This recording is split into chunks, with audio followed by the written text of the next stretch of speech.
കിഴക്കൻ ഏറനാടിന്റെ സാംസ്കാരിക തലസ്ഥാനമായ നിലമ്പൂർ ചുങ്കത്രയിൽ ഒരു മ്യൂസിക് ബാൻഡ് ഒരുങ്ങുന്നു. നിലമ്പൂർ ദേശത്തെ ഗായകരായ ഒരു സംഘം ചെറുപ്പക്കാരാണ് സംഘാടകർ.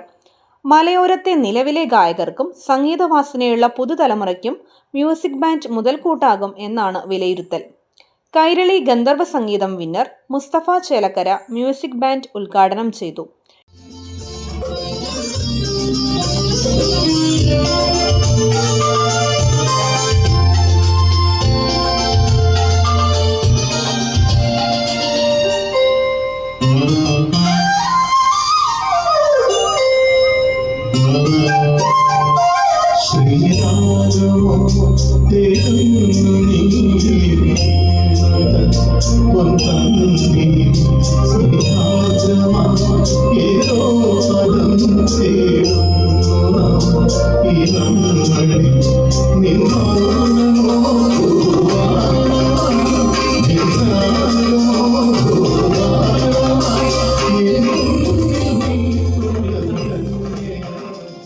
ഷിബു ചോക്കാട് അധ്യക്ഷത വഹിച്ചു.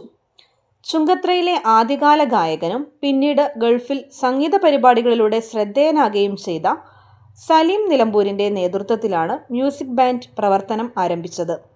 ബാല്യത്തിലെ വിസ്മൃതിയിലായ അദ്ദേഹത്തിൻ്റെ മകനും കുട്ടിപ്പാട്ടുകാരനുമായ സലീജ് ഖാന്റെ പേരാണ് മ്യൂസിക് ബാൻഡിന് നൽകിയിട്ടുള്ളത്. ഞാൻ സലീം ചുങ്കത്ര.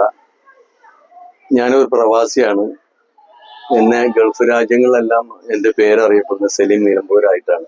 ഞാൻ ഇവിടുന്ന് 90 നാട് വിട്ടത്. അതുകൊണ്ട് നമ്മളിപ്പോഴത്തെ തലമുറക്ക് തന്നെ അറിയില്ല.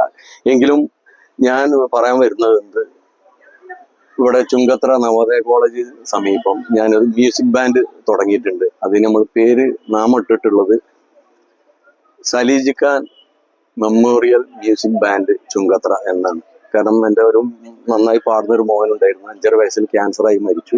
അപ്പോൾ അവൻ്റെ പേരിലാണ് അത് തുടങ്ങിയിട്ടുള്ളത്. ഇവിടെ ധാരാളം നല്ല കലാകാരന്മാർക്ക് വളർന്നു വരാനുള്ള ഒരു പ്ലാറ്റ്ഫോമാണ് ഞാൻ ഇവിടെ ഒരുക്കിയിട്ടുള്ളത്. സംഗീതം പരമായിട്ട് എന്ത് കഴിവുണ്ടെങ്കിൽ നമുക്കത് ഒന്നുകൂടി വികസിപ്പിച്ചെടുക്കാൻ പറ്റിയ നല്ല ടീച്ചേഴ്സിനെ നമുക്കിവിടെ വാർത്തെടുക്കാനും അവർക്ക് കുട്ടികളെ പഠിപ്പിക്കാനുള്ള ഒരു അവസരം. അപ്പൊ കഴിവില്ല ടീച്ചേഴ്സും കുട്ടികളും ഉണ്ടെങ്കിൽ നമുക്ക് ഇത് അവർക്ക് കൊടുക്കാം. നമ്മളെ പ്ലാറ്റ്ഫോമൊക്കെ നിങ്ങൾ പിന്നിൽ ഇനി കാണാം. Swaralayam Saleej Khan memorial music band എന്ന പേരിലുള്ള സ്ഥാപനം MBM ഹൈസ്കൂളിന് സമീപമുള്ള നവോദയ കോളേജിനടുത്താണ് പ്രവർത്തിക്കുന്നത്. മലയോരത്തെ കഴിവുള്ള ഗായകന്മാരെ കണ്ടെത്തി സംഗീത കൂട്ടായ്മ ഒരുക്കുകയാണ് ലക്ഷ്യം. വളർന്നുവരുന്ന കുട്ടിപ്പാട്ടുകാരെ ശ്രുതിശുദ്ധമായി പാടാൻ പ്രാപ്തരാക്കുന്നതോടൊപ്പം സംഗീത ദിശകളിലൂടെ അവരുടെ കഴിവിനെ പരിപോഷിപ്പിക്കാനും മ്യൂസിക് ബാൻഡ് ലക്ഷ്യമിടുന്നതായി സംഘാടകർ പറയുന്നു. നിലമ്പൂർ അസീസ്, രാമകൃഷ്ണൻ പടയന്താൾ എന്നിവരുടെ നേതൃത്വത്തിൽ സംഗീത വിരുന്നും ഉണ്ടായിരുന്നു. ചടങ്ങിൽ റിട്ടയേർഡ് SI ശശിധരൻ, സാജിദ നിലമ്പൂർ, ബാബു, സദക്കത്ത് എന്നിവർ സംസാരിച്ചു. നൌഷാദ് നിലമ്പൂർ സ്വാഗതവും ശിവജി ചുങ്കത്ര നന്ദിയും പറഞ്ഞു. News bureau, Nilambur vision, Chungathara.